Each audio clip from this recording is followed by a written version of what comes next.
Support for this podcast comes from Frito-Lay and the 2023 Snack Bracket Championship. The Frito-Lay Snack-It Challenge is underway, and fans are voting on their favorite snacks to crown champion. We're talking about prime-time matchups between the best 64 snacks in the land. Will Ruffles Ridges reign supreme? Can Doritos defend their dynasty? Or will Smart Food use their smarts for a surprise upset? Only you can decide. Get in on all the action for a chance to win up to $1,000 or a year's worth of snacks. Let your snacks be heard. Just go to fritolaysnacket.sbnation.com to vote and enter for a chance to win. No purchase necessary. Sweepstakes ends April 3rd, 2023. Void where prohibited. Year's worth of snacks awarded in the form of 52 coupons, each good for one bag of chips. See official rules at fritolaysnacket.sbnation.com.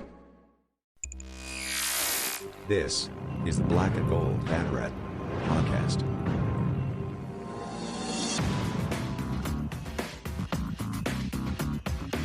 Now, here are your hosts, Jeff Sharon and Eric Lopez. Welcome to the Black and Gold Banneret Podcast. I'm Jeff. He's Eric. We got a lot for you today. Even though things are wrapping up, we're running out of sports all of a sudden. And yeah, we're not running out of news, so that's a good thing. Right. That's the good thing about us, folks. We can always find something to talk about. All right, we got lots to deal with here. Baseball. Talk about the tournament in Clearwater. UCF is in the winners bracket. They're going to play on Thursday against Memphis, the 8th seed. A little bit of a surprise there, but we're going to talk about that. We're also going to wrap up softball in the tournament, in the NCAA tournament, as they get to the regional final, but come up short against Florida State. Special guest on our podcast, UCF track and field head coach Dana Boone joins us on the pod. Her Banneret debut. That's right. And she gets to talk about her team and several of her athletes heading to the East preliminaries for the NCAA. And, of course, Renaya Jones, who had an Olympic trial qualifying time in the 100-meter hurdles. A chance for her to try out for the Olympic team. And then also lots more to talk about. We'll talk about Andrew Gluchov's article on football, and we got a start time for the Navy game. We got 100% capacity for the stadium. Lots of stuff to go over. But let's go ahead and get started here by talking about UCF baseball. And Eric, I think this team is starting to heat up a little bit, dare I say. Because here's what happened. All right, so last weekend, they faced Houston, sweep them in 4 games. So the Knights have won 5 of their last 6 in the regular season to get to 500. All right, 500 before at the end of the regular season. Then they open up in the 4-5 game on that side of the bracket against Cincinnati in Clearwater, and beat them 14-10 in a game that it did not look like things were going the Knights' way. They were down 8-4, heading into the 8th inning, and all of a sudden UCF's offense just opens up, drops a 9 spot on the Bearcats in the 8th inning, punctuated by a 3-run homer by Jordan Rathbone, the unanimous first-team selection, one of only 2 unanimous first-team selections in the American postseason awards. Since he pulled a couple back on a home run, but Alex Freeland with a sacrifice, that pretty much wrapped up the scoring. UCF gets the win, 14-10. Eric Lopez, and this was big for UCF to come back and do this, considering how it wasn't looking good. We were worried about, oh my gosh, the bats are not working right now, and lo and behold, off they go in the 8th inning, and now UCF faces Memphis, by the way, the 8th seed, last place in the conference, who stunned the top seed, ECU, run-ruled them 11-1 in the first game, only played 7 innings, and now UCF has a chance against a team that they won 3 out of 4 against to get to the semifinals all of a sudden. So this is a big, big moment here for baseball. They kind of have set the table for themselves right now, haven't they? They have, but the question will be, will they take advantage of it, or will it be us gift wrapped at an opportunity here with Memphis crushing East Carolina, who looked like a team that was more interested in just getting back to Greenville and getting ready for the NCAA tournament? Well, they couldn't have wanted to go back home Clearwater for a week. Well, they couldn't have wanted to go home too soon because they actually won earlier today. We're recording this on Wednesday, May 26th. They dropped 13 runs on Cincinnati and eliminated Cincinnati. To get to the Friday game. So they're still going to be waiting the winner of UCF and Memphis. Which is why, if you're UCF, you need to win this game against Memphis. If you go and lose this game and you got to play East Carolina in an elimination game, I don't like your chances. And look, if you win this game, you're one win away from playing for the championship on Sunday in a winner-take-all game. Mm-hmm. So the opportunity is there. You know what you need to do. You got to win the tournament to get into the NCAA tournament. It was kind of a wacky comeback there. They didn't get the great pitching, but they found a way to score some runs in the 8th against Cincinnati. Now they face a Memphis team that, they pounded Memphis when they played them 3 out of 4, but Memphis did rule UCF in the one win they had over them. So to suggest that we could predict what's going to happen with these teams in this league this year in particular, probably not a good idea because this league is so up and down. I spoke with Bryce and Turner, obviously, about that when we previewed the tournament, and everybody's so up and down this year. It's such a bizarre year for the league that you really – I just don't feel too confident in anything except that if I'm the league, I was hoping East Carolina would lose to Cincinnati, and I'm rooting for East Carolina to lose one more time because if that happens, you're guaranteed to be in a 2-bid league. That's the only thing I'm sure about. That's one of the interesting things I think that came up about this is the fact that only one team out of the top 4 in the American stayed out of the losers bracket, stayed out of the elimination game after Tuesday, and that was Tulane. Everybody else is still in the losers bracket, including Wichita State, who, as we speak right now, is leading Houston. But this is still it's Clearwater does weird things to people, man. I'm telling you right now. It's we've seen teams dominate the regular season and then go 2 and out. UCF in particular, that's happened to before.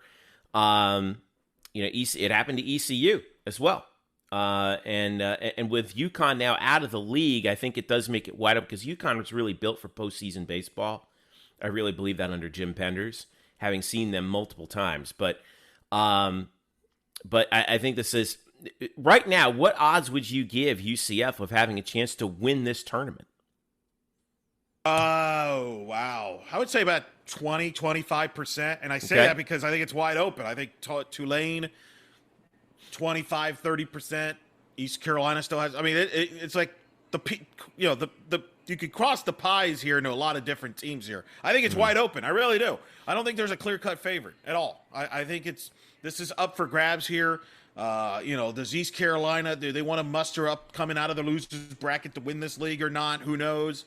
And this UCF-Memphis game is so big. Like, can UCF get quality pitching against Memphis? Can they continue the offense?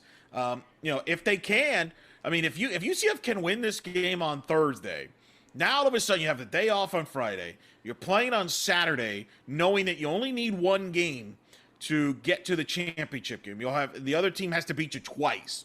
Mm-hmm. So if you're Greg Lovelady, you could set up your rotation however you want. You're gonna have all your arms available basically up until that. If you can win this game, that's how this is a huge game. And I think if they can win this game, now you start thinking maybe they can pull off winning this championship. But if they lose this game, now you got to play East Carolina on Friday, and now it's like, oh boy, you got to beat East Carolina, then beat more than likely Memphis twice. That's a tall order for this particular roster, but I'm very interested to see if they can continue that momentum into Thursday's game against Memphis. Who gets the ball against Memphis? I'm very interested to see what Coach Lovelady decides to do there, and but again, this team is going to have to outscore teams. It just feels like this tournament in a double elimination format, you're going to have to score runs. I don't think this is pitching that is deep enough to win a low-scoring games. And I think as we go further in this tournament, everybody's going to depend on their bats. Yeah, the interesting thing is that we've seen is that it's the bats that have woken up. Jordan Rathbone, by the way, 15 home runs, is the most home runs in a single season by a UCF Knight since Jonathan Griffin hit 19 back in 2011. It's currently tied for sixth most in one season. Very quietly, he's had a time. great year. Yeah, he's had an outstanding year. For a guy who really wasn't considered to be the top offensive threat this year, he's really come on strong. And I think you're right. They're going to need that. They're going to need a good performance from pitching. The advantage is when you win that first game on Tuesday, because they had that quadruple header, is you get that day off. And getting that day off, I think, is so key.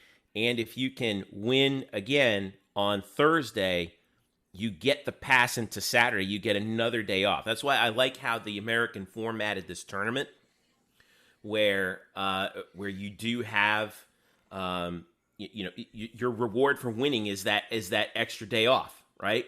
And you can get a little extra rest for your arms. You lose, you got to come back the next day. And they did a good job of formatting the tournament. So by the way, the Knights as the 5 seed taking on the 8 seed Memphis Tigers, 3 p.m. on ESPN Plus on Thursday. Memphis 19-37, but don't count out Hunter Goodman, who is 316 on the year, 21 homers and a 699 slug percentage this year. And yet didn't win Player of the Year. They gave it to Norby at ECU. I know. It's amazing that Goodman was that good, and Memphis still finished in last place, which is kind of shocking when you think about it. Usually a guy that good, he's going to count for something. But nonetheless, that's the plan for UCF on Thursday. If they lose on Thursday, they play on Friday. If they win, they play on Saturday. And whoever gets through, and if they win, whoever gets through the elimination game between ECU and Memphis would then have to beat UCF twice on Saturday. Tall order. All right. Correct. And at that scenario, again, the perfect scenario for your UCF is you beat Memphis. Mm-hmm. Then you hope that Memphis actually upsets East Carolina again. Right. And then all of a sudden, because East Carolina is capable of beating anybody twice in one day. In my opinion, they're that good. They're number 11 in the country. So yeah, they're the only team that I think is capable of doing that. This late in a tournament. But so if you're UCF, you would prefer that East Carolina, that Memphis, you beat Memphis, then Memphis upsets East Carolina again. You beat Memphis, you get to the championship game. Now you could bring back Hunter Patterson if you want, you could, or whoever.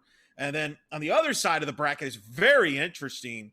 You have Tulane, and South Florida, and I got to give Bryson credit here. Bryson mentioned in our preview that he likes South Florida as his sleeper because he felt they have the most depth from an arm standpoint. Maybe not the best arms, but the most depth, quantity of arms. And sometimes in a tournament like this, which is what you need in a tournament like this. Exactly. Could benefit them. And that's kind of what happened. They got to win over Wichita State. Obviously, it's their backyard in Clearwater. They're kind of the designated host. So I'm kind of interested by that South Florida Wichita State matchup there. And if you're UCF, you probably would prefer to play USF only because the two teams that really gave you fits was Wichita State and Tulane. You lost 3 out of 4 to both of those teams. Now you could argue that the Wichita series could have been an even, split if a call was made correctly in the Sunday game, if we had replay and things like that. But at the same time, look, it's a positive. You win that first game. You mentioned it now, momentum. We said this last week. Can they get some momentum in that Houston series? Well, they swept Houston, and now they've got a little mojo going here. Their best winning streak, I want to say, of the whole season at this point, 5 in a row. So you could if you could put that together against Memphis and make it 6 in a row, man, look out. Well, heading into this Memphis game, UCF is 29-28, and Eric, it's the first time they've been over 500 all season. Yeah. First time. The thing that makes me nervous, though, is just when you think they're ready to go the right direction and something wrong goes and they could lose to Memphis. That's why I'm not making any predictions either way. Hey, they're back. No, I'm not saying anything because I have not been able to figure out this team all year. I don't think Greg Lovelady's been able to figure out this team all year, except that they have had some injuries and have had to overcome a lot, quite frankly. So, and I would feel better, obviously, if they had Colton Gordon healthy, but they don't. So it's going to be interesting how they patchwork the arms here moving forward, who starts and then who they use in relief. And I'm very interested to see where St. Clair fits in all this. Does St. Clair's get the ball on Thursday? Do they bring him out of the bullpen? Do they bring him in Friday? Jack Sinclair is going to be a key factor, is going to be heard from before this week is done. Yeah. I mean, or do they go with A.J. Jones? I think it depends on the matchup against the Tigers and what Lovelady is feeling right there. So, again, 3 p.m. on Thursday for UCF baseball in that game against Memphis to see who's going to get to the Saturday semifinal. On the other side, UCF softball, their season came to an end in the NCAA Tallahassee Regional against the 10-seed Florida State. Boy, it started real good on Friday, didn't it, Eric Lopez? Against the Auburn Tigers, a dramatic 5-4 victory, punctuated by a 5-run second where UCF got all their runs. But then it got really tight in the bottom of the 7th. Auburn had the bases loaded and 1 out against Aaliyah White, who came into the game in relief of Gianna Mancha. And first of all, it was spectacular in relief of Gianna. But it came down to a double play at the end of the game and a 1-2-3 double play by Aaliyah White to end it and give UCF the victory over Auburn 5-4. Was probably the most dramatic finish to, not the most dramatic finish, but maybe the most dramatic defensive finish to an NCAA postseason game in UCF Knights history, wouldn't you say? Yeah, I would agree with defensive finish. Yeah, I mean, Mariah Garcia made a great catch in center field in 2014 against Stetson, robbing him of a game-winning double and sending UCF to the regional final. But this was dramatic. It was on ESPN2. Bases loaded, 1 out against Auburn. A lot of eyeballs watching. And Aaliyah turning the double play, throwing to Carissa at home plate. Carissa throwing to first. To Jazz, the Auburn runner, stopped kind of enough to make that double play work and pull off a great win. No question. A win that certainly be remembered. And I agree. It's probably the best most memorable defensive play in UCF softball history when it comes to postseason. So UCF in the next game, they face in the winner's bracket Florida State, but they lose the game 3-0. In back of it was 1-0 into the top of the 7th. 2 home runs for Florida State by Cassidy Davis is what was really the entire difference for Florida State. In a game that was just tight the whole way through. Danielle Watson got the save for Florida State, so that pushed UCF back into an elimination game against Kennesaw on that same day, which UCF came up with the victory, 2-0. In back of a couple of key plays, Jasmine Esparza's RBI single, and then Jensen reaching on that fielding error that scored Shannon Doherty to make it 2-0. But a great pitching performance once again by Aaliyah White.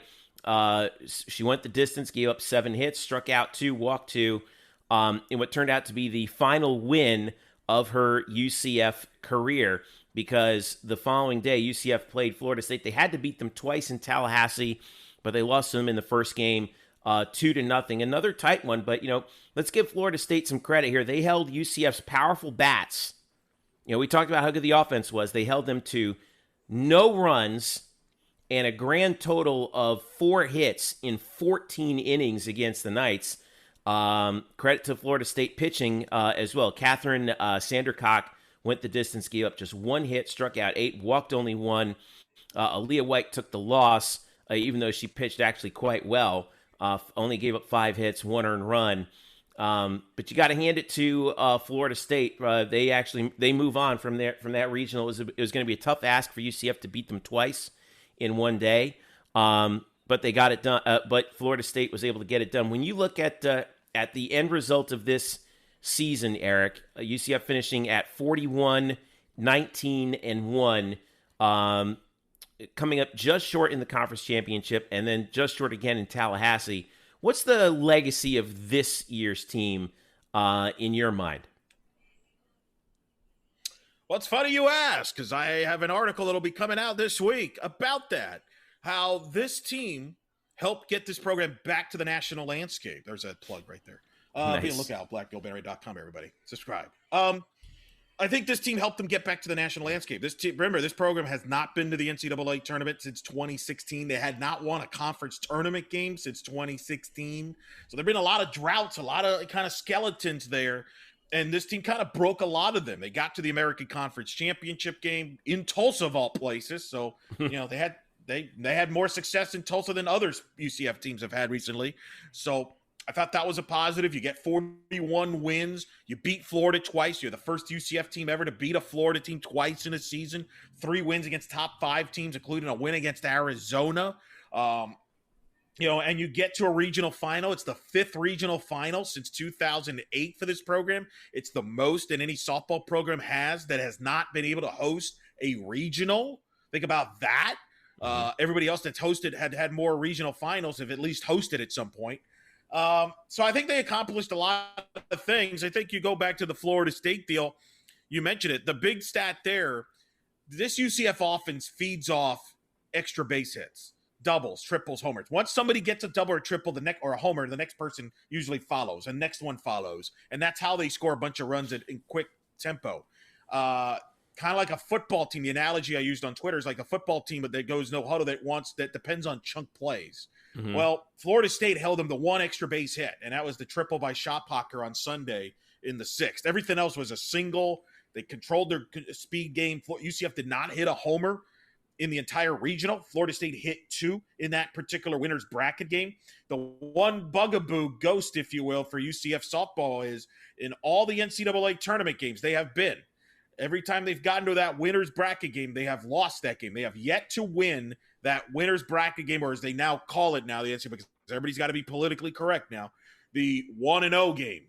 So they have not won that game. They've always had to come back, either get from the loser's bracket at some point. And that's tough to do on the road, especially at Florida and Florida State, which is where they go because of the stupid 400-mile radius rule. Shout out to Danny White, who claims that all championships are decided on the field except football. Nonsense. None of the college championships are decided on the field, Danny. They're all decided by bus rides.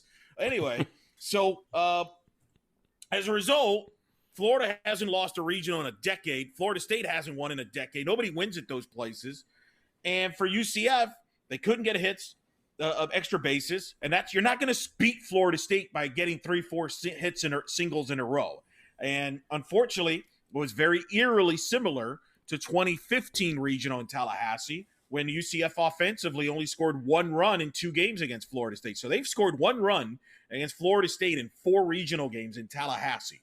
That's the thing. Obviously, everybody's asked me about this, so I'll address it. Yes, UCF was without 2 offensive players due to injury. Kennedy Searcy, we've discussed this on this podcast before. She was out. Got hurt during conference play. She was the leadoff hitter. Mm-hmm. She was a huge weapon there. She's like a Ricky Henderson type for all you baseball old-timers there.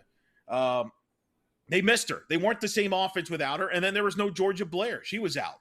So they were not the same offense that they were, say, about a month or 2 months ago.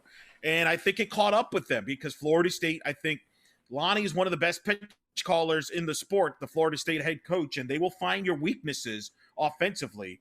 And unfortunately, they did that with UCF. But It was a great run. Aaliyah White finishes with 99 wins, so she's like the Wayne Gretzky of softball. 1 win shy of 100. That would have been nice. Yeah. They tried. Maybe, she has a tie there, but she's Wayne Gretzky. Still a heck of a career.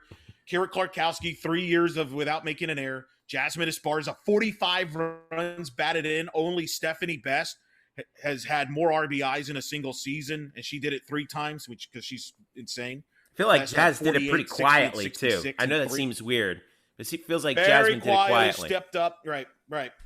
I agree. But it's a great year. 41-19-1, 40 wins. You get to a regional final. You get to a conference championship game in a top 5 league. And, just wasn't meant to be, unfortunately, at the end. Give, like you said, credit to Florida State. They made the pitches.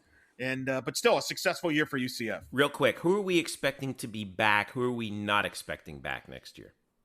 Well, I think if you look at this team, obviously the ones that are guaranteed obviously won't be back is Aaliyah, Kira, and Jazz. Their time is up. Mm-hmm. Denali Shophocker, who will be back, even though she is a senior, she'll be back. I expect Shannon Doherty. If you look at the team, who are the faces to look for next year? I think Shannon Doherty will be back. She'll probably be the first baseman next year, taking over for Jazz. But we'll see. Jada Cody, who I think is the best all-around player on the team. Boy, I really love watching Jada Cody this year. Amazing athlete. He was great.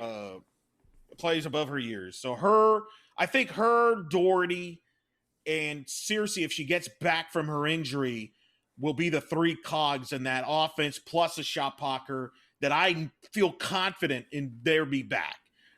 Everybody else, it's kind of tricky because they have the extra year, but do they want to continue to play? Do they want to pursue? Remember, there's the transfer portal, so it's a little murky there. But I think they're going to be fine offensively. I think the young players, this was a big growing year for them, and I think they feel good about the youngsters coming back on this team. Plus, they're going to add a recruiting class. They're probably going to add some pieces through the transfer portal because that's what everybody's going to do. This is going to be the wildest transfer portal offseason in college softball history, probably in all of college athletics, really. If you think about with the numbers game, everybody trying to get back to a certain number and you got the extra years to deal with, I think it's going to be wild.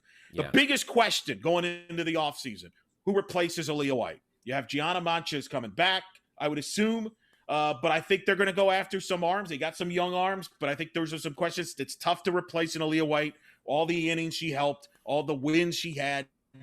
That will be the key question. But I think they're going to be good. I think they're going to be among the favorites in the American next year. And it's probably them in South Florida because South Florida's scheduled to have Georgina Corrick back, who's the best pitcher in the league. Wichita State loses a lot of personnel from their team. So I think the future is bright. And I think the fact they finally got over the hump to the tournament, now the next step is, all right, we're hungry. Let's move forward and go back. All right. So we'll be monitoring all those things during the offseason as we go. 41 wins once again for UCF softball this year. Bummer losing in the regional final, but hey, another chance for them to get over the hump next year. And we still have yet to see either UCF softball or baseball get out of the regional and get to the thanks a lot, NCAA. Your 400-mile radius. Yes. Go stick your mile radius. You know where. Hey man, that's what we got to find a way to host. We got to find a way to host. I don't know what it is, but we got to find a way. Of it, like for what's a shame is forget UCF. Like Wichita State got hosed. Like I've seen Wichita. Oh, State Wichita got it. Did you see what the Oklahoma? Did you see the Oklahoma coach? Yeah. What she was saying? Yeah. After Patty that, she was absolutely right. And she's right. Like to my opinion, no disrespect to Florida State, I think Wichita State would have beaten Florida State. I think they're that good. They would have won, I think, a good handful of regionals. Yeah. With their offense. And they have depth pitching. It just so happens they get bust to Norman and go against maybe the most historic offense in the history of college softball. Like, I don't know if you saw that final score in the regional championship game, 24-7. 24-7. I've never seen that in a regional final. And Wichita's a top 25 team. Yeah. It's insane. So hopefully the sport, and not just softball, this goes beyond softball, baseball, volleyball, soccer. It's time to get rid of this nonsense 400-mile radius. We all know why it's there, and it's because the NCAA doesn't want to spend money on the Olympic sports, and and I think that's nonsense. And stop making excuses about, well, they don't make revenue in this. You know what? They do make revenue. Football does make a lot of revenue for some schools, but they also lose a lot of money for a lot of schools that shouldn't have football programs. So don't give me that excuse, because nobody loses more money than football programs. I'm going to mention programs, here's the thing. But there's a lot of – But, well, here's the other thing. They do make revenue.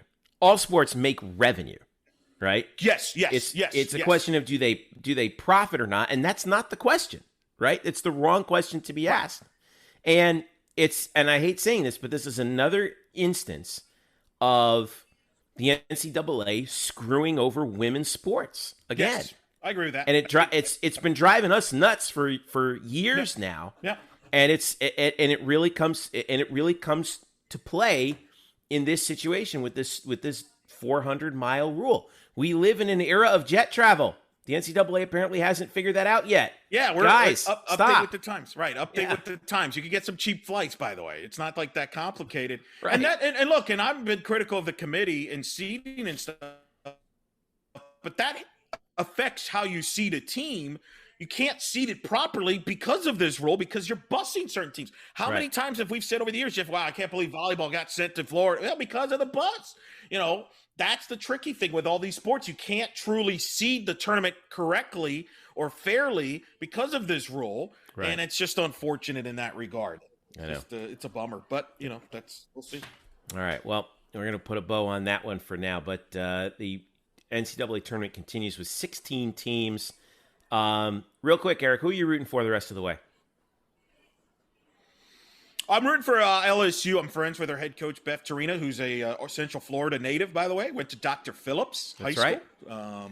They're playing Florida State in the played at Florida in the super regional round. I'm rooting for LSU in there. All right.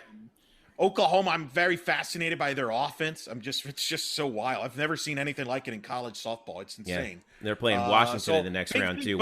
Washington, all the Washington bros coming after you on Twitter, right? Well, they're not going to be happy after this weekend, more than likely. By the way, that series, game 2 of that super regional, ABC, first college softball game ever to be televised on network television. Huge step for the sport. It tells you people are interested. There's a reason why they're putting on ABC. People are interested. There's eyeballs. Don't give me the they can get a good audience. That's why. They can and they can generate TV audiences, but somehow it's not making money. Okay, whatever you say, NCAA. Right. Nonsense. But yeah, ABC, and I think I've heard from sources there'll be some of the Women's College World Series games might also be airing on ABC. So this might be the beginning of a trend. I would love to see the championship series on ABC. I think that would make for some great television. I do wonder if that's a possibility. Television. I don't know how it conflicts with the NBA finals schedule. And remember, the NHL will be starting up on ABC and ESPN starting next year. So you could see some more, that could be part of the strategy here. Who knows? Maybe you move it to like weekend afternoons. They do play some on the weekend. We'll see. Maybe. We'll see. I'm very curious what they come up with. I think we'll see based on the number they get on Saturday. That could be a telling sign as well. So, all right. It should be a fun tournament. Florida State are in it, and some storylines there. So we'll see how it plays out. All right. Let's take a quick break. When we return, head coach Dana Boone, UCF track and field. They're heading to the NCAA East prelims, and we got one of the fastest people in the country on UCF. We'll talk about that with Coach Dana Boone when we return. This is the Black and Gold Banneret Podcast. Today's episode is brought to you by Cars.com.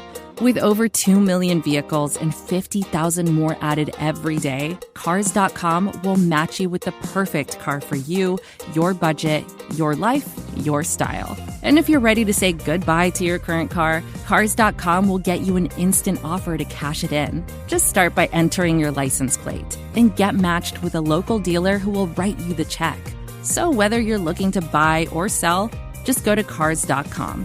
It's magical.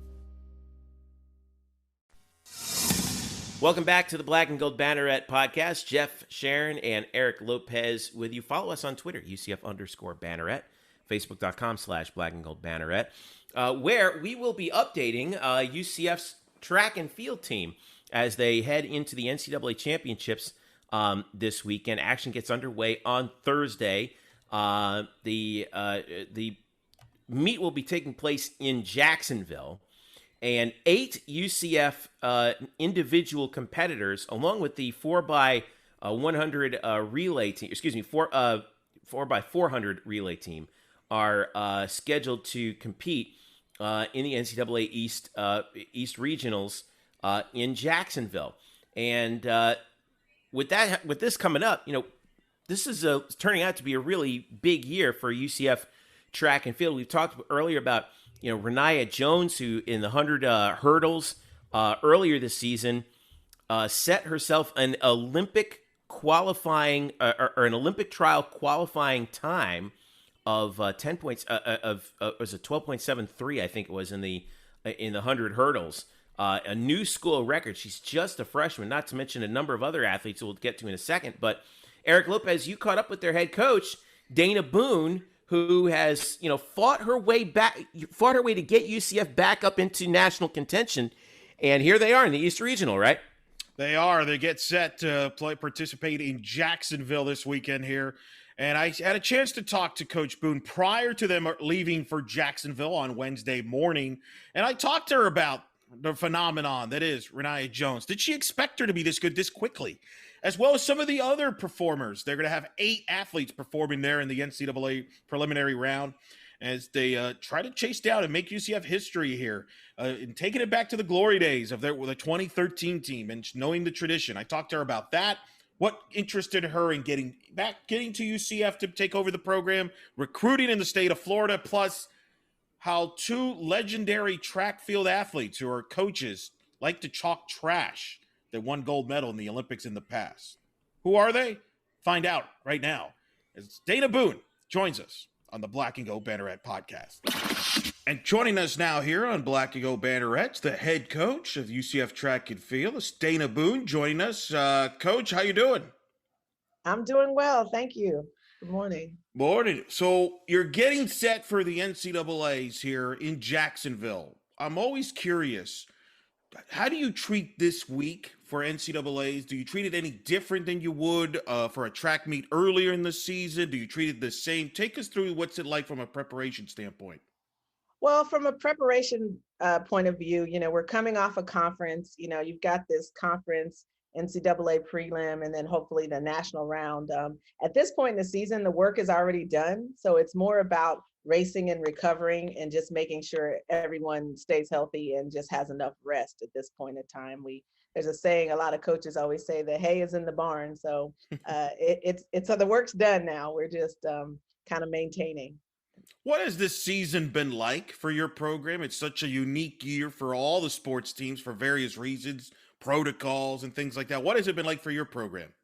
We were actually just reminiscing about some of it yesterday, and some of it I totally forgot. Like I must have blocked it out of my memory about, even the limits in the weight room and how we couldn't all lift together and just some of the practice protocols and the things that we had to endure this fall to get to this point. It's almost like you forgot all of that because you're now doing what you love to do and things are starting to return to normal. But I think everyone would say the sacrifices were well worth it. And, we just want to end this year on a high note. And that seems like such a long time ago. But, I always say the future's bright because we've endured so much this year, and to come out having a season like we are just bodes well for the future.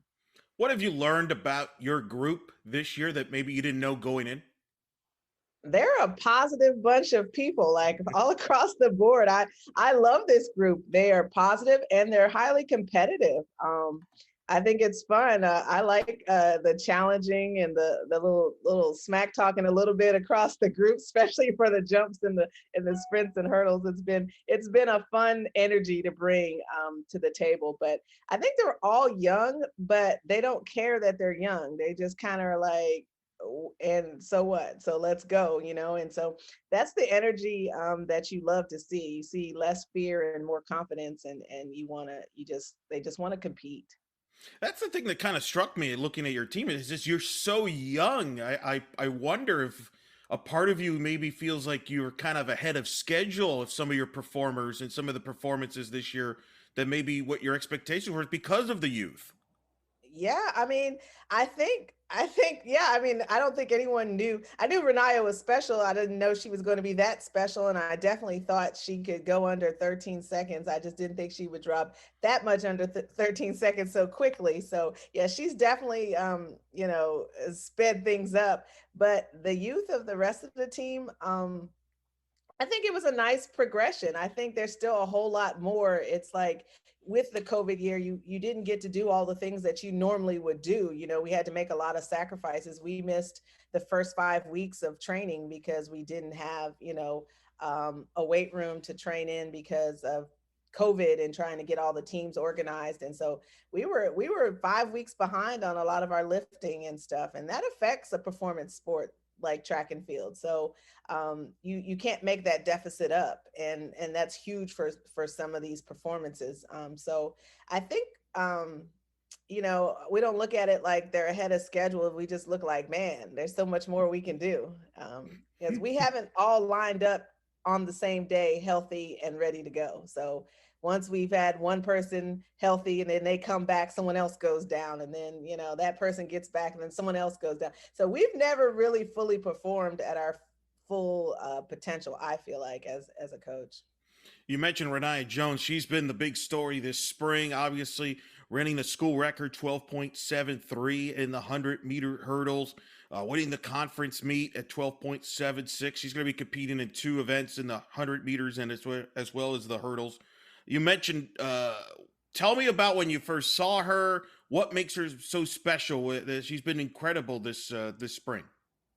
Well, in track and field terms, a lot of coaches would look at her and say she's wired. She just has that natural bounce off the track, and she has some of the fastest feet I've ever seen move. So when she hits the ground, it's a lot of force, and it's just, she's springy and wiry. That's the best way to look at her. And then she's such a small frame, so she's powerful. And at this point in time, I mean, really, we can honestly say that this year is her first year of actually really lifting weights. We lifted last year, but when you're lifting the bar, you're trying to figure out how to lift. You can't really count that as actual lifting. So she got to put some weight on the bar this year and actually, get a little bit stronger. And that's going to be her benefit in the years to come. She is such a baby in this sport, I would say. She is just barely scratched the surface of what she can actually do. There's still so many technical things to clean up on her racing and her mechanics. And,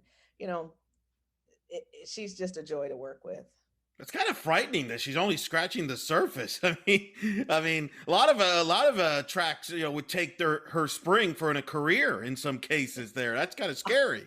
Oh, I would too, but I recognize that she is truly special, and you don't like to use that word often, but she really is. She's one of those few people that have the ability, should she so choose, to go to that next level and be a world-class athlete. I mean, she definitely, but it's so interesting with her. You just, I think she's just enjoying this experience right now. I think she's enjoying her team. It's fun for her to be on the team, and she just signed up to try to be a SAC rep for next year. So, I mean, she's a great student. She's just a lot of energy, brings a lot of positivity to the group that, she's just getting started in kind of focusing in on this sport, and she's still not all the way zoned in. So that's why you just look at it and say, wow, she's still got a whole lot more. That's pretty remarkable. And she's been well-spoken. I saw her on another UCF show podcast appear and did a great job there. And, she's been written about in other outlets as well as here on our banneret. What's that like to have someone like her who can represent your program the way she does? Well, it's exactly what you would want as a head coach. This is my third season here. And so she told me the other day, she said, I'm glad I could be your first recruiting class. I said, I am glad too. She was definitely my first recruiting class. So it just gives credence to what our staff wanted to do in terms of building for the future and the type of athletes that we wanted. We wanted great student athletes. And she is truly the epitome of a student athlete. She has great grades, a great attitude. She's well-spoken, just a sweetheart. I don't know anyone who doesn't like her on the team, So, and even in the midst of all of her success, she's very, still humble, but yet fun. And this is a team thing for her. She loves the group she trains with, her hurdle group and everything like that. So everyone truly celebrates everyone's success. So as a coach, I couldn't ask for much more than that. That's what we want as we build this program.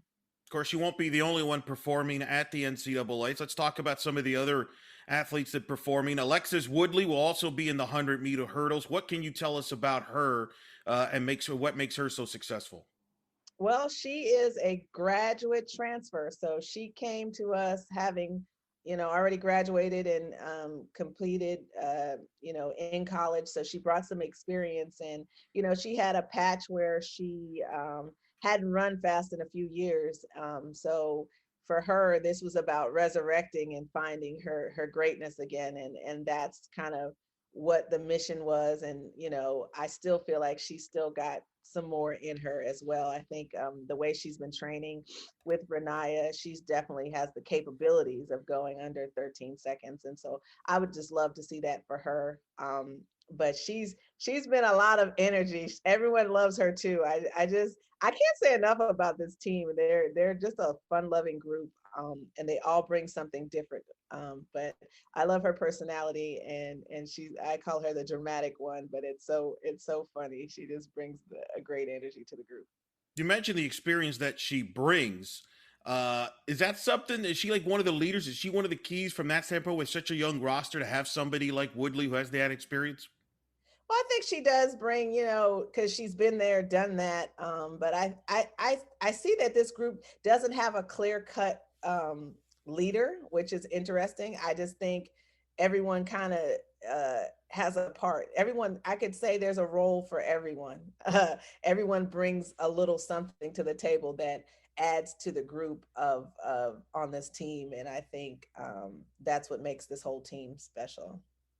You also have Latasha Smith, who's going to be in the 400 meters, ran a personal best 53.88 seconds. She's from West Palm Beach. She finished fourth in the American Conference Championships. Tell us about her and her year and, certainly her potential. Well, she, we call her the little one. She is, barely 5 feet tall, but she's just got these long legs and a big heart. So, you look at her and you're just like, what is this girl doing running the quarter? But boy, she's small in stature, but mighty in heart. And I just want the best for her. She's she has had some ups and downs this season with little injuries here and there. So she's feeling good. I just would love for her to go in, and the freshman record's like 53.5. And that's what, we'd shoot for. And I think she can run faster than that, but it just depends on, I always tell those kids their success is determined by them. The hay is in the barn, the workouts indicate she's ready. So she's just got to go out there and make that happen for her. But I love watching her run, and especially on the anchor of a relay. I keep wanting to move her different places, but boy, she just does something special on the end of it. I don't know if it's because she's short and she's got this chip on her shoulder, but boy, she starts coming for people, and I love watching her run. Yeah, she kind of makes it that edge there that kind of says, all right, well, I'll just put you where this works. Where if it ain't broke, don't fix it, right? Yep. Yeah.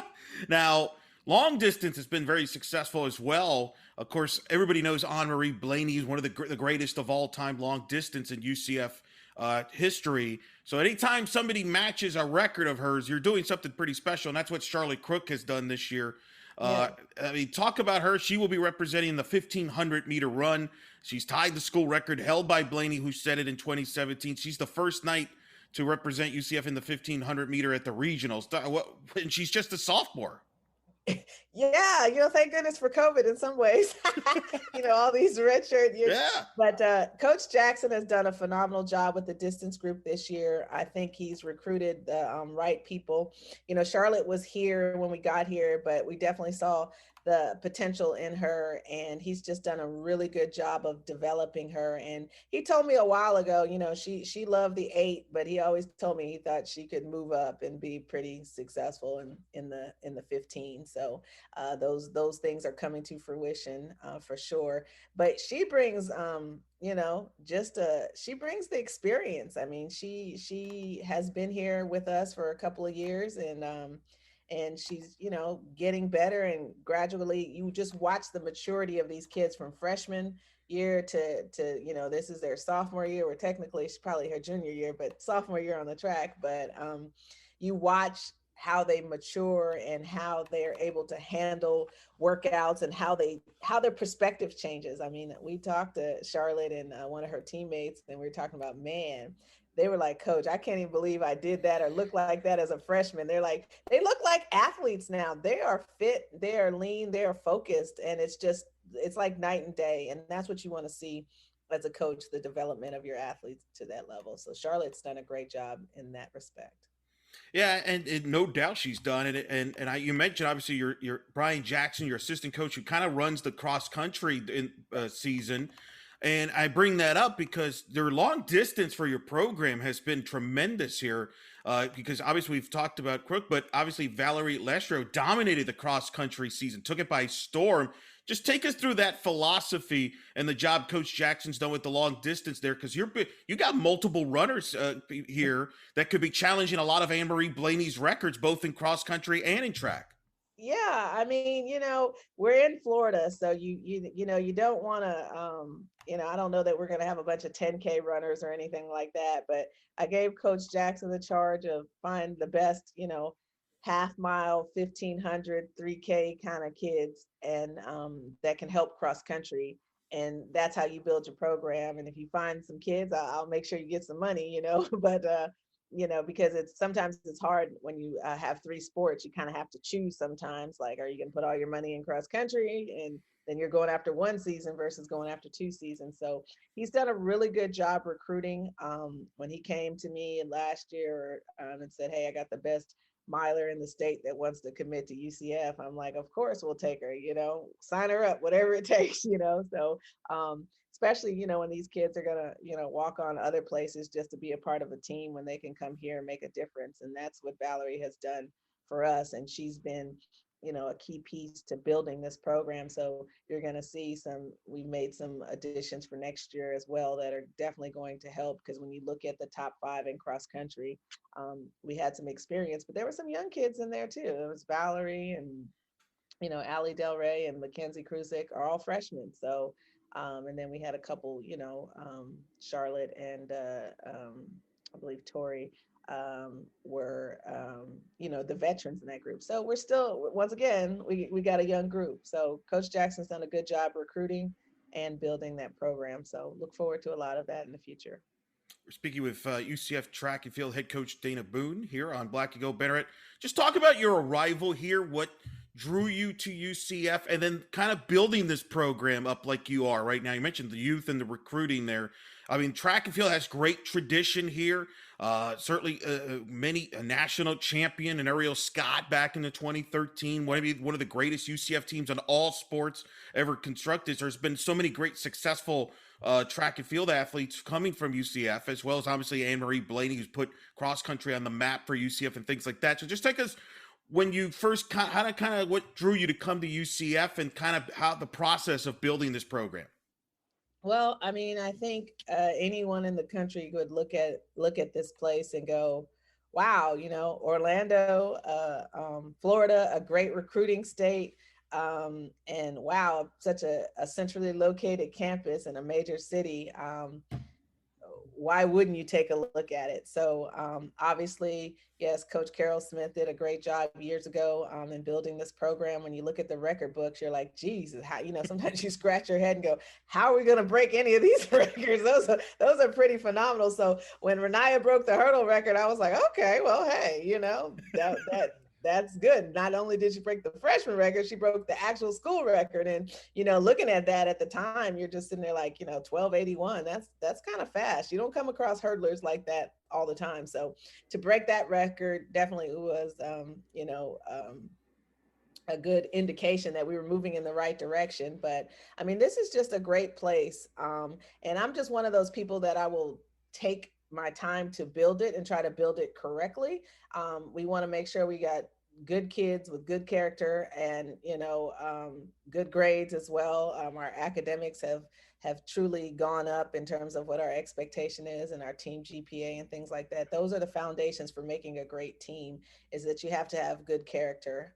So it's not always just about running fast, because you can always take people and add them to your team. There's a million transfers and everything, but are they the right fit, and will they help build, and do they possess the philosophy of what you want moving forward as you build your program? So we want good citizens, good representation of like you said, well-spoken young ladies that can represent our school well and bring good press to UCF. So I look at all of those things were benefits. And this wasn't the first time I kind of had to come in and try to, kind of get a program back on track. So that's what, I just got to hire the right staff and make sure we recruit well. We're only as good as the recruits we have, coaching, we're good coaches, but we're not miracle workers. We got to have something to work with. So, that is and always will be a priority is recruiting.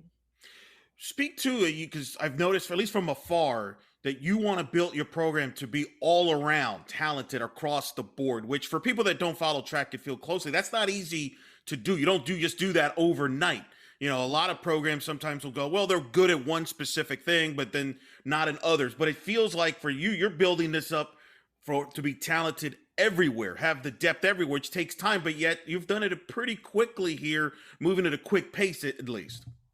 Well, I mean, it's always a challenge because you only have a certain amount of scholarships. And so you have to figure out, what you're going to do and what you're not going to do. So, for us, there's certain events that we've decided, hey, unless we just get a super stud in there, we're just not gonna deal with maybe like the pole vault or, like I said, the 10K or something like that. So the areas in which we can be really good and have balance, is what we're going to do. And trying to get versatile athletes. Like you said, Renee can run the 100, the 100, the 200, the hurdles, the 400 hurdles. She can run a 4x4.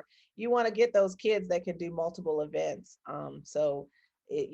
Less one eventers and more diversity kids that can do lots of events. I always ask Coach Jackson, okay, they can run the 8 or the 15. Can they help us in cross country? And when he tells me they can help them in cross country, they get a little bit more. I listen a little bit better and say, okay, so I would rather take the one that can help us in all 3 than just the one that can help me in 1. So it's very strategic in terms of trying to find the best bang for your buck that will help you long term. And especially with a sport like cross country and stuff like that. Like Charlotte's been here 3 years and she's coming into her own. Sometimes those sports take a little longer to develop. So you have to invest in these kids when they're a little bit younger in hopes that, down the line, they're going to be a big factor for you. So I think that's kind of what we've done, but it's definitely difficult. You always feel like you need just a little bit more, more money when you're spreading it out over 3 sports. So it becomes a little challenging. Speak to recruiting in the state of Florida. What is it like to recruit in the state of Florida? What's the talent level like in the state of Florida? And then also competing in the American Conference. Obviously, the state of Florida is tremendous and phenomenal in terms of its talent. There's so many talent. You really don't have to leave the state if you don't want to. It's just a matter of, do the kids want to stay or do they want to leave? And, it's for us, most of our kids are from Florida. We get a lot of Florida kids. There's a lot of benefits to having Florida kids in terms of building your team, because you can do so many more things with, bright futures and other type scholarships that help you be able to get more kids in the state. So love the high school kids in the state of Florida. Always will recruit the state of Florida. And what was the second? The American Conference. What's it like being a part, competing in the American Conference championships? Well, first year was totally different than this year. I mean, the first year here, you're like, okay, all right, this is doable. We're gonna be all right.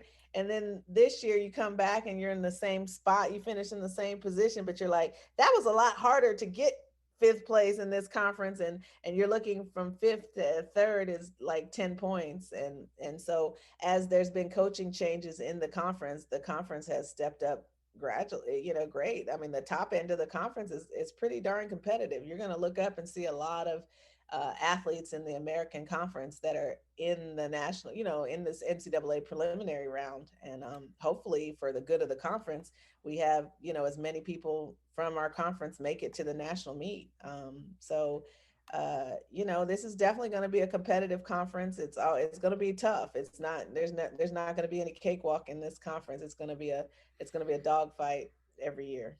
No, I think that's what so much, stands out about the league is how deep it is from the standpoint. I mean, obviously Houston is obviously the most recognized. They got the big names, Leroy Burrell, Carl Lewis have always been a part of Houston. I mean, I followed that program at Houston, and UCF have gone at it since back in the Conference USA days. So I feel like I've seen Houston up close when I've traveled to Houston in the past. I mean, what's it like to be in such a deep league and with programs like Houston where, track and field's a big deal there. In a lot of these schools, they take it it's a very serious and brings the best out of everybody. Yeah. I've known Leroy. Leroy was on my recruiting visit when I visited University of Houston as a student athlete. So he was one of my hosts.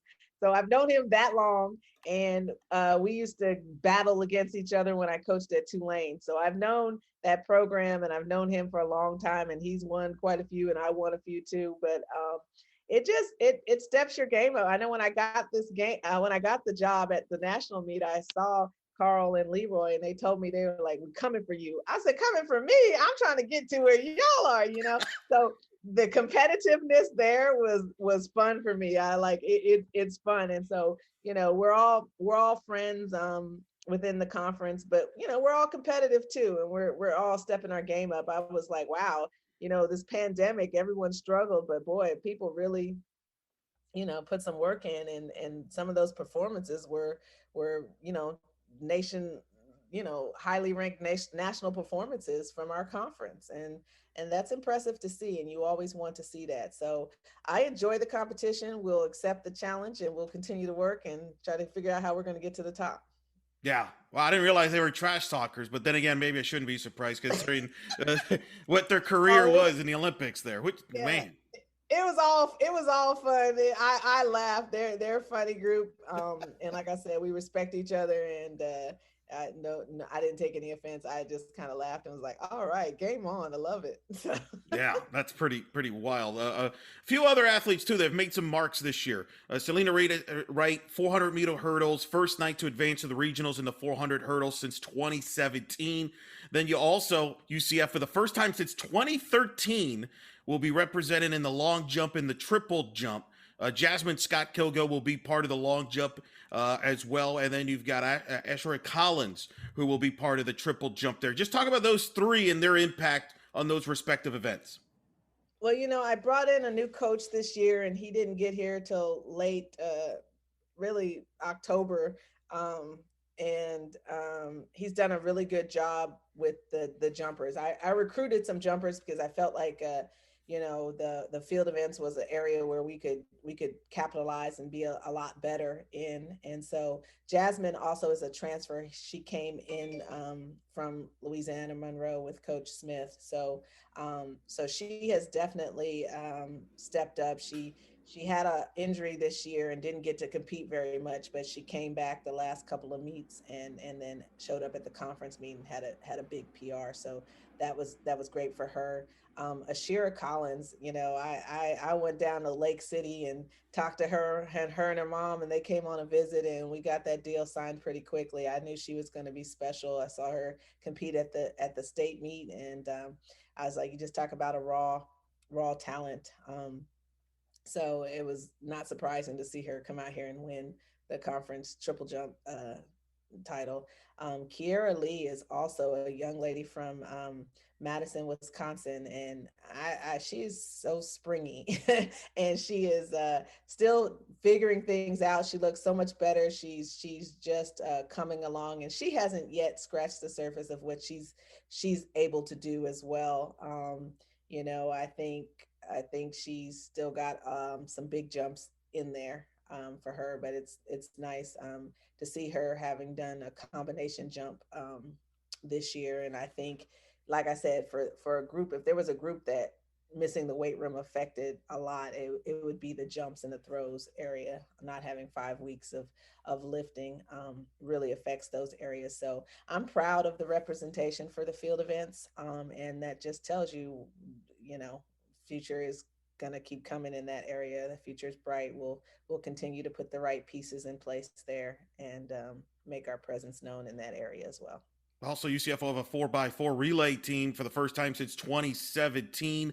The top 12 individuals in each event, along with the top 12 relay teams, will earn a spot in the NCAA championships, which will run June 9th through the 12th in Eugene, Oregon, one of the great places for track and field. Is that something do you even bring up with your athletes? Do you block that out? What's the kind of the approach when it comes to that, knowing as far as that?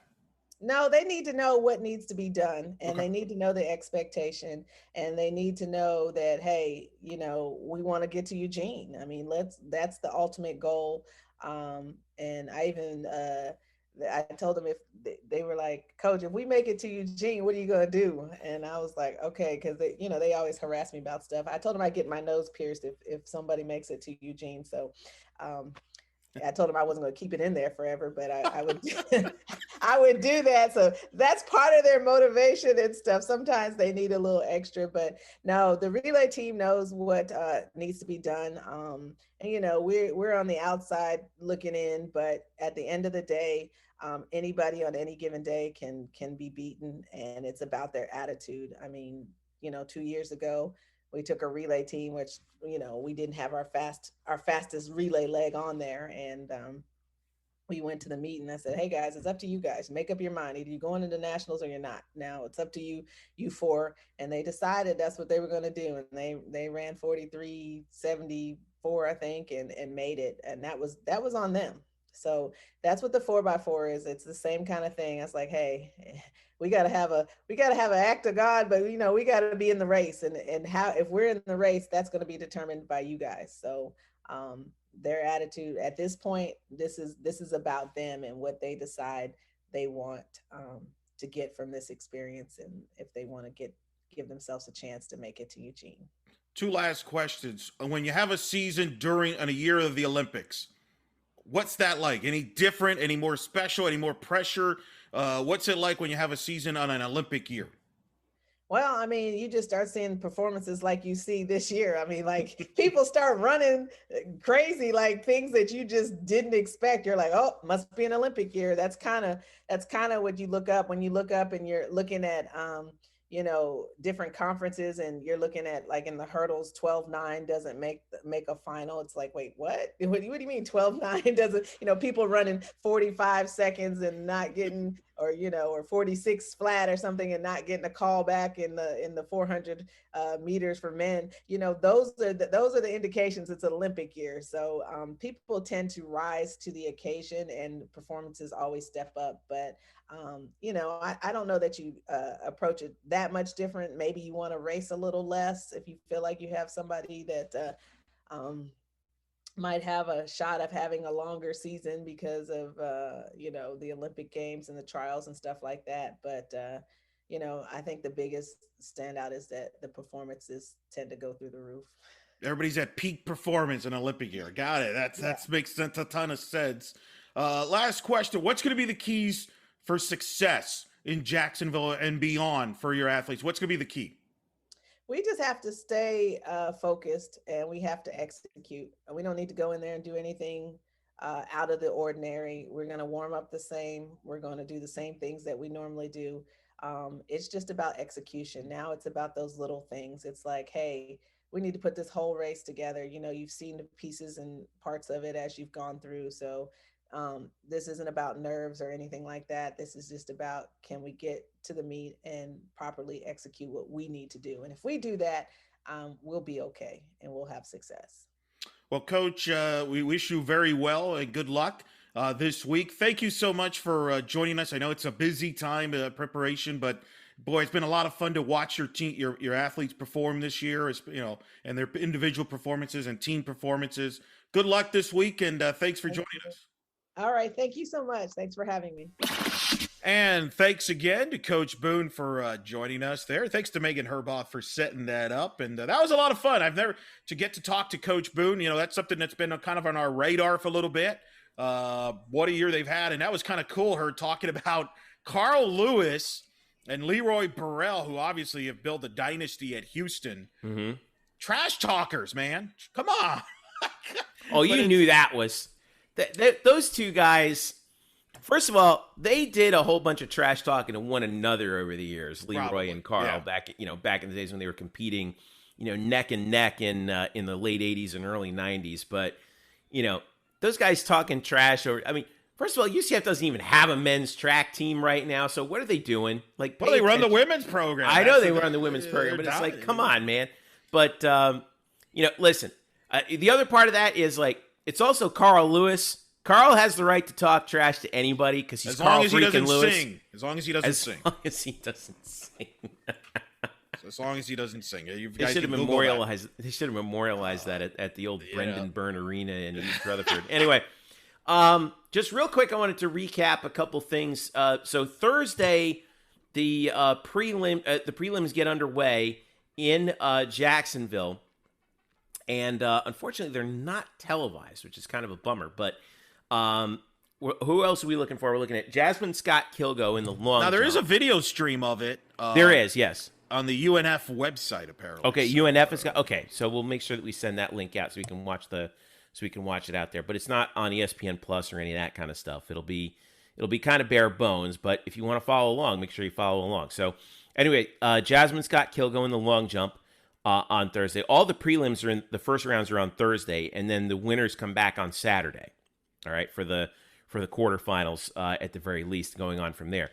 Renaya Jones in the 100 hurdles, you definitely want to watch that. And another UCF competitor in that event is Alexis Woodley at 6 p.m. on Thursday. 6:30 is the 1,500-meter first round. Charlotte Crook of UCF is competing there in the metric mile. At 7 o'clock, prime time, they have the big sprinting events. So 100 meters, Renaya Jones, once again, she's competing in both the 100 hurdles and the 100-meter dash as well at 7. 25 minutes later, the 400 meters first round, Latasha Smith is competing for the Knights. And then at 8:20 to round it out on Thursday, 400 hurdles first round, Selena Wright is competing for UCF there. And then Saturday, also they have the triple jump on at 3:15. Ashera Collins and Kiara Lee will be competing for UCF in the triple jump. And then, of course, there's a bunch of quarterfinals going on through the rest of that evening on Saturday, culminating in the 4x400 quarterfinal, which, again, UCF as a team is competing in late on Saturday. And then we'll keep you updated on the schedule as the event progresses. And hopefully we'll have some Knights advancing to the national meet out in Eugene, Oregon. Yeah, that's the big goal here. But you know what's so amazing about this program right now? It is young as heck, man. Yeah. Young. I think they only have they have so many freshmen. This is kind of the recruiting of Coach Boone.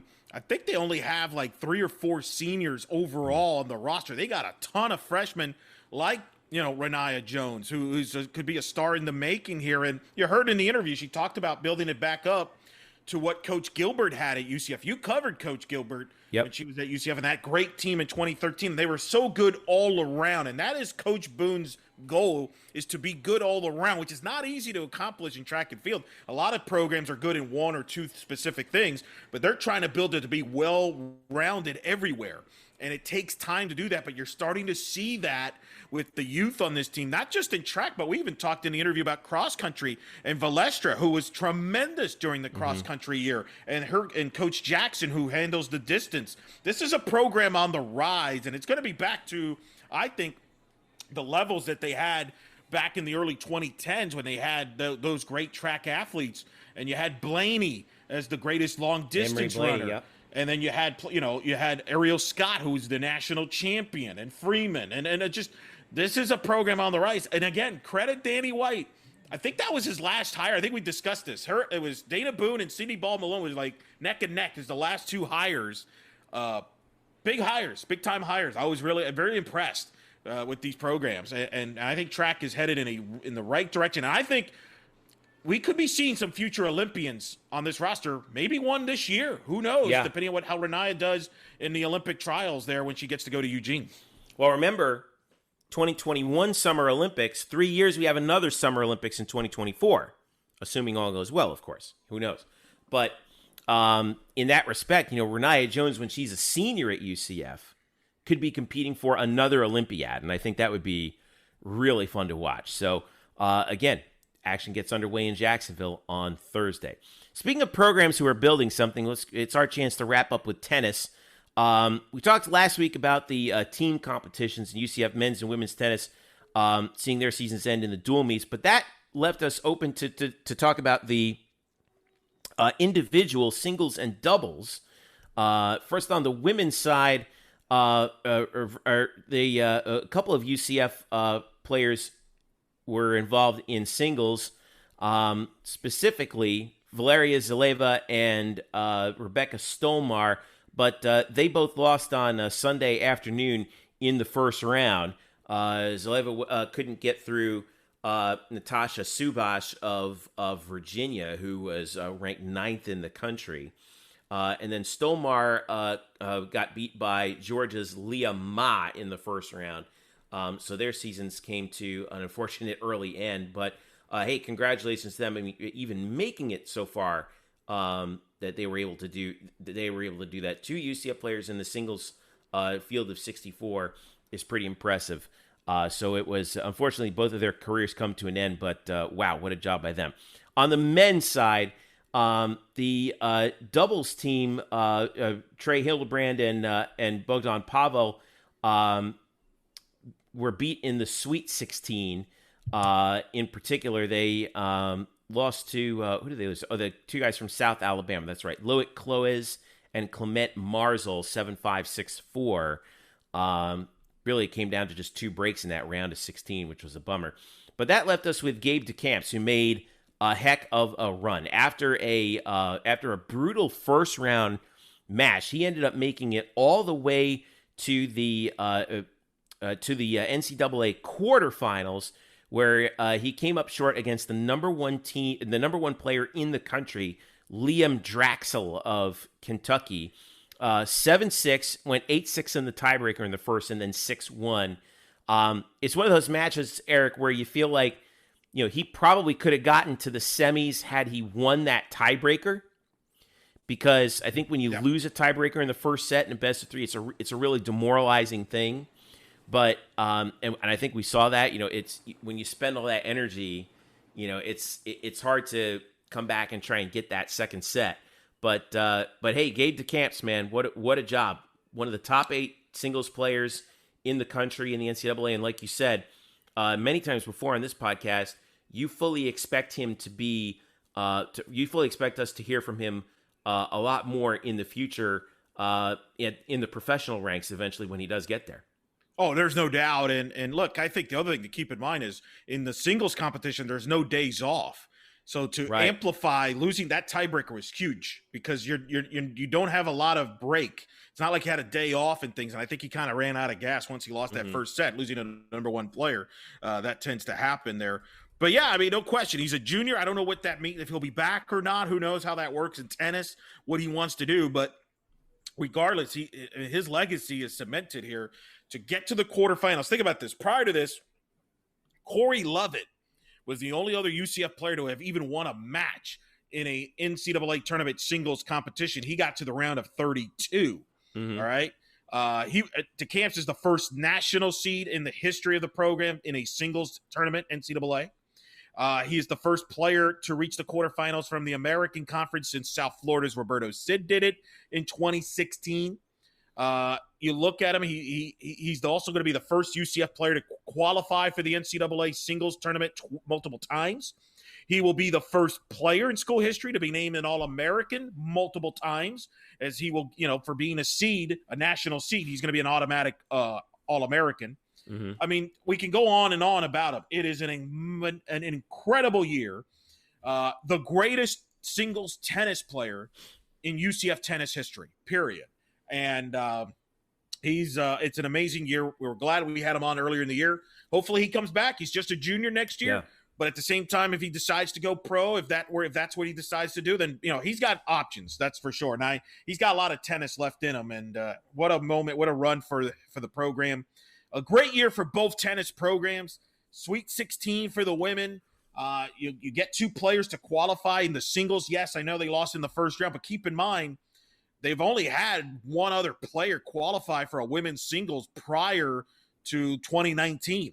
So they've kind of – and then the men's side, you have a doubles team, and you got Decamps to go along with the men's team hosting the tournament, national seeds, winning the conference championships. Just a magical year for both tennis programs. And when we do our bannies later in the year, I think Decamps is the favorite for male athlete of the year, and these 2 tennis programs could be fighting against each other for maybe the team of the year in UCF. What's fun about this is even with all the success that we've seen on the tennis court, I still feel like they haven't peaked yet. No. Neither program has reached a point yet where they're like, okay, this is about where we should be in the national picture. No, they're still climbing the ladder. That's what I think is the most exciting thing about both of them. I agree. And that's it's the beginning there. And they still got a lot of talent coming back. And so hopefully everybody gets back and the coaches stay back and they get taken care of. And but magical year for both programs there. Pretty remarkable. It's just crazy to think about. We're talking about a UCF tennis player making it to the quarterfinals of the NCAA championships. It's just wild. It's just wild that we're even saying it, but it's reality. And it's and the cool thing is, I think a lot of fans caught on to that. That's the thing I've been real pleased with over the last few weeks from over in social media, and give the UCF social media a lot of credit for this. But I think a lot of the UCF fans, but I was watching social media. There were people that had the Gabe Decamps match on. People were watching last weekend. There's sports bars that had the softball games on. Renaya Jones has been interviewed on other shows. And I think that's a great thing. I think it's an applaud to everybody that, hey, you know what? You're a UCF fan. If you went to school at UCF, this is what it's about, man. It's about following how the other UCF teams. I get it. It's not football. It's not the most popular sport, but that doesn't make them any less black and gold. And I think it's cool that you're following your fellow alums, future alums, and representing the university the right way. Amen. You're absolutely right about that. So that's been fun to watch. All right. So congrats once again on tennis, to everybody who participated in the NCAAs. Congrats to Gabe on a job well done. And wow, here's to those teams and those coaching staffs for such a great season. And one thing we know is that they're not satisfied with even how they finished out. So it's going to be fun to see what they have in store when they start up again in the fall. All right. When we come back, speaking of the fall, news on UCF football and how many fans we're going to have in the stands at the Bounce House when UCF opens up against Boise State, plus a couple of other things we wanted to talk about with football when we return. It's the Black and Gold Banneret Podcast. Don't go away. Welcome back to the Black and Gold Banneret Podcast. Jeff Sharon and Eric Lopez with you. Make sure you subscribe to our podcast if you don't already on Apple Podcasts. Or if you are an Android user, make sure you subscribe via Spotify. We're available on Spotify as well. Leave us a comment, which you can do easily on all those platforms. Let us know how you're doing. And also share this podcast with your friends. Tell them about it. And let them know that we are the longest running continuous UCF podcast on the web right now. So if you've been listening to us, you know that we've also been following the latest with UCF football. And we got some big news today, Eric Lopez, as we're recording this again Wednesday, May 26th. 100% capacity. UCF is planning for 100% capacity at the football games for 2021. According to a release from UCF, that's part of UCF's plan to return largely to a pre-COVID environment beginning June 23rd, which is just before the start of the Summer B academic term. As of that date, physical distancing requirements will be eliminated and full participation will be allowed at UCF athletic and social events. The decision to update UCF guidelines follows guidance from the Florida Board of Governors, which oversees the state's 12 public universities and is in collaboration with other state university system institutions. This is big. We were hoping that this would happen, and we finally got confirmation of it. Terry Mahajer, athletic director, said that he was really excited for this. Obviously, I mean, it's great. Nature is healing. It looks like we're going to have a full bounce house for that opening game, for that opening week game against Boise State, and there's nothing bad about that, right? No, hey, positive direction. Just keep it going in the positive direction is what I would say. Do you think we're gonna get a sellout for Boise State? That's a good question. Because I think, what's your definition of a sellout? Like a sellout, every seat. No, I don't think every seat. No. Really? No, because I think you're still going to. It's a Thursday night, or I think it's. Well, we don't know if it's going to be a Thursday night or not yet. I think now. Here's a heads up. By the time you're listening to this, ladies and gentlemen, we may know. Right. I think that's part of it. I do wonder. One of the things I'll be interested in seeing moving forward, how many fans just go back and say, "Yeah, everything back to normal." How many say, "You know what? I'm good just watching it at home. I've got used to it. I'm okay." I'm going to be curious to see how that all plans out. The fact that it's Gus's first game will help, I think, create. I mean, look, don't get me wrong. I think it's going to be close to packed. But, I will be curious how that kind of goes out. Plus, you got to think about how many people from Boise are making the trip. Are they making a big, so that also impacts the sellout part. So, yeah, I mean, it's going to be a packed house. I'll be pretty close to it. And I would think it'll be exciting. Again, I would assume everything's going in the right direction and we're in good shape at that point. But I'm curious to see how many people. I mean, there's going to be a good majority that say, "Yeah, we're back to. We've missed this for a while." But I wouldn't be shocked if there's a few people that say, "Yeah, you know what? I'm good watching the game at home." We'll see. I'm very curious. Not just for UCF, by the way, just in general, in sports in general, as it starts to open up. I'm curious how fans will react to that. I'm curious about that as we go later on into the season, but I think for that first game back, it's going to be jam-packed. It's going to be like roaring 20s, man. It's going to get wild because I think so many people have been starved of the experience of physically distanced college football in person that I don't think it matters when the game takes place. They're going to be there. We'll see. Yeah, we'll see. I mean, it should be. We'll see what time it is and what day it is. I expect it to be a Thursday or Friday game, and I think it's going to be Thursday. But we'll see when it officially comes out. Yeah, we'll see. I think it was the ESPN is supposed to announce like their full slate of games for like the first 3 or 4 weeks. I think this week. Is that right? Yeah, that's what I've heard as well. Right. So we'll probably be breaking that down on the Banneret. We'll probably break that down on next week's show. Next week, yeah. If not, sooner. So, but that's obviously something. And then the Louisville game, we should know what time that game will be. That's going to be a Friday night game. We know that, but what time? And then, is it ESPN, ESPN2? We should have also get to figure that out. Maybe we find out the Bethune home game. Mm-hmm. On the 11th. I'm going to I'll do my projections here. I think that's an ESPN Plus game. I think that's an 6 o'clock game. I think you're probably right. Louisville, you think Friday night, you think that goes on on the mothership or ESPN2? Yeah, that's a good question. The tricky part about Friday, it is, it's supposed to be a Friday night.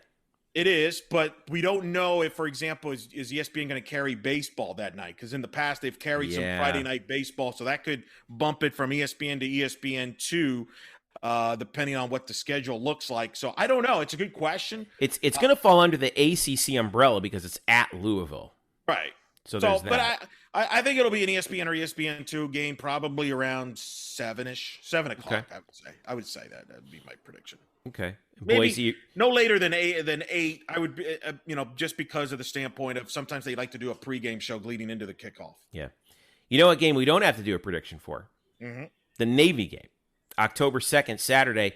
It was announced earlier today, 3:30 p.m. kick. It's the only game that we know exactly what the television will be and exactly what kickoff time will be out of the schedule as of Wednesday night, May 26th. The game at Navy, Saturday, October 2nd in Annapolis will be 3:30 p.m. on CBS Sports Network as part of Navy's agreement. The service academies have agreement with CBS, where CBS will televise select Army, Navy, and Air Force games as well. So that's the one thing that we do know for that. It's always a tough place to play. Same exact kickoff time and network of the 2017 game, by the way, when UCF beat Navy. What are some of the games that are taking place that day that we know of that may be of on that interest? day? Oh, I don't know. You have to look that up for sure. But I do think my expectation, the thing that's going to be really good, that's going to help UCF fans, I think here, we should know the kick times for Boise, Bethune, Louisville, and Navy quickly here within the next few days, I would think. And really, I don't think we'll have to worry about a, quote, 2-week window until that East Carolina game, October the 9th. So a lot of fans, I will say this, we'll be able to prepare for those first 4 games if people are going to go to Louisville, et cetera, et cetera. I think we'll have a good broad idea that first month. And I expect Gus to get a lot of nice marquee slots because of the Gus Malzahn storyline. Yeah. I think UCF will be get some friendly TV slots as long as they, start off with some good wins. By the way, UCF Navy, 3:30 p.m. on Saturday. You know what game that's on across from? We know for a fact it's on across from. All right. Cincinnati at Notre Dame on NBC. That could be a really big game. Yeah, 2:30 kick for that one. Yeah. That would be really interesting. If Cincinnati can go up to South Bend, I mean, boy, that would be something. If I'm not mistaken, didn't Marcus Freeman, the D coordinator for Cincinnati, didn't he go to Notre Dame? Took the job there? Let me see. Did he go to Notre Dame there? I forget the offseason moves, man. Let's see here. I thought Notre Dame hired him, or at least went after him. But that's a pretty interesting game, Marky. Yeah, he is with Notre Dame. There it is. So there's your storyline there. Interesting. Not that it really mattered in NBC picking up the game. It's in South Bend anyway, which NBC always televises. But it's just a fascinating storyline in that game with Cincinnati and Notre Dame. And Cincinnati, obviously, will try to make a big statement here from a national standpoint, maybe for the playoff. If you're to beat Notre Dame, that will get them really highly ranked. Which is a good segue. Marquee non-conference games. Well, wouldn't you know about that? Because among the many things that we wanted to talk about here, on Black and Gold Banneret. The big column this week that's getting a little bit of attention, written by our friend Statboy Drew, Andrew Gluchov. Danny White's scheduling overplay haunts UCF is the header. Basically, Andrew's argument was that, Danny White did a lot of great things, but Drew's argument, I don't know if I agree with him 100% on this, but his argument was that when Danny White said that UCF was not going to take any 2-for-1 deals with power conference teams, that basically it poisoned the well with other athletic directors in the Power Five. And then he got into the sort of public spat with Scott Strickland of Florida, and White got painted into a corner. He couldn't, and so he ended up doubling down on the no 2-for-1s, and then that ended up freezing UCF out in the schedule race, because as of right now, UCF's schedule is still pretty bare. Now, the Knights earlier this week did announce a home and home with FAU, so the 2022 schedule is locked in. Now, I know you say that, Eric, but good thing about 2022, and this is what I think is really interesting, I think UCF has a pretty tough schedule in 2021. But in 2022, it breaks fairly favorably, because of your 4 non-conference games, your only 2 road games are in the state of Florida against FIU and FAU. So, well, I don't anticipate both FAU and FIU staying on the schedule there. I think that FIU game could get moved, from what I've heard. Okay. All right. Well, you said that you thought that they would move it for FAU, but apparently they haven't yet. Not yet. Doesn't mean they won't. It's still early. Okay. Fair enough. Games can get moved at any moment. So we'll see. But point taken. It's a much more favorable travel schedule in 2022 is the way it's being set up. I don't mind staying in the state of Florida until conference play. I'm sure Gus Malzahn doesn't either. No. Look, Andrew's article is very good, and I see both sides of it. Yeah. I tend to side on Andrew's side. I think Danny made a big mistake from the standpoint of making that public, because I don't know why he thought he had any leverage. He was never going to have any leverage, and now by opening that out loud, you were just going to turn off even more people against you. The way this works in college football is the big brands dictate what they want to do. You don't get to dictate it. Like if UCF disappeared tomorrow, college football moves forward. I'm sorry. That's just reality. So the question, and Andrew brings up in the article, is what does UCF want to do? Is it about quantity or quality? Now, I could see both sides of it. You want to get 7 home games. You want to make as much money. I get all that. You puff up the schedule where you can try to be undefeated every year and keep the fans excited and try to get to New Year's 6 and, go with that. The gamble with that is, what if you don't go undefeated? What if you go 6-4? Oh, wait, like you just did last year. Fans, the generation of this fan base is not like it was you and me, Jeff, where we would just go to every game regardless of win-loss record. The second any team loses nowadays, they will turn you off and they will stop going, especially with TV the way it is with HD. So I do think there's a risk by going with 7 games, and I don't believe that's the only way to make money. I think you have to be adaptive. You could be creative. UCF made money playing in Ireland against Penn State in 2014. So you can make money playing road games. Now, I'm not saying, and I think the problem is some people take it to the extreme and say, oh, well, I don't, so Terry's going to schedule all these 2-for-1s. Terry Mohajir has never said that. He has never said, I'm just going to do 2-for-1s.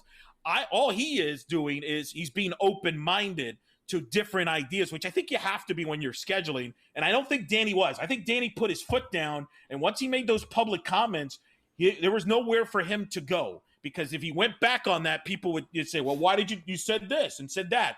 I think that was the calculated mistake that Danny made there. Now, Terry is here, and it's pretty clear from what he's been saying publicly that, this is kind of a mess that he has to clean up now, right? Yeah. And I thought this quote that he gave to the Sentinel was pretty good. Quote, we're in a really tough situation. This is Terry Mohajir speaking to the Orlando Sentinel. Quote, we're in a really tough situation right now because we don't have a lot of games. I prided myself in being pretty strategic in our scheduling. Of course, he's talking about his time at Arkansas State, which he did a very good job at if you look at the schedules that they put together over the years. But it's going to be challenging to really strategically set up our schedule based on philosophies because we just don't have games. He's talking about the future schedules, which are pretty bare right now. We've got to go get games. Some of the teams that we probably wouldn't have played or thought about playing, we're going to have to play. That's no knock on anyone, but we have a different philosophy in how we schedule, and we're just behind the 8 ball. We've got to jump on it. We're still trying to get games for next year. I was scheduling games for 20, 30, and 31 at my last place, Arkansas State he's talking about. Right. Now, one thing we know is that in the world of ADs, okay, ADs are very complementary towards one another. It's the unwritten rule about being an AD is thou shalt not speak ill of any other AD, right? That's about as sharp a contrast as you'll hear an athletic director ever draw with their predecessor publicly, right there. Yeah, yeah, and he's right. He's right. Yeah. He's right. Because here's the problem. You don't want to get caught in college football. You don't want to be caught in a situation where you're scrambling for games because now you got no leverage. And that's where they're in right now. They got no leverage, but you still have to fill out a schedule. And now your options are, well, do you want to play the best teams? Well, you're probably going to have to do it on their terms. But if you don't, you may have to play 2 FCS teams in your schedule, which has, if you don't schedule correctly, could happen. I would argue that this year's schedule includes 2 FCS teams in Bethune and Connecticut. So thank you.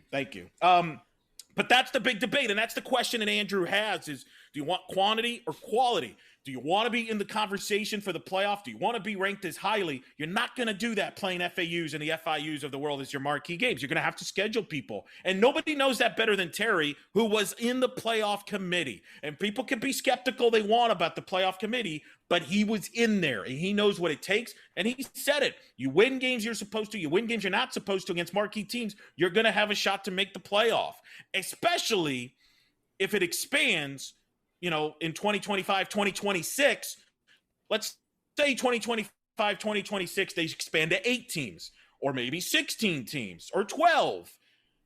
You better make sure you have a good schedule to put yourself in a position to make the postseason. Because don't assume that just because you win the league, you're going to get guaranteed a spot. And I think that's Terry's point on all this. It's not just about this year, next year. It's about the future. What if the playoff expands and you're caught with a weak schedule? You're still going to get left out. Yeah. There are some interesting teams that still have some openings. You know who's one of them is? Go ahead. Tennessee. Hey, Danny, how about a home and home?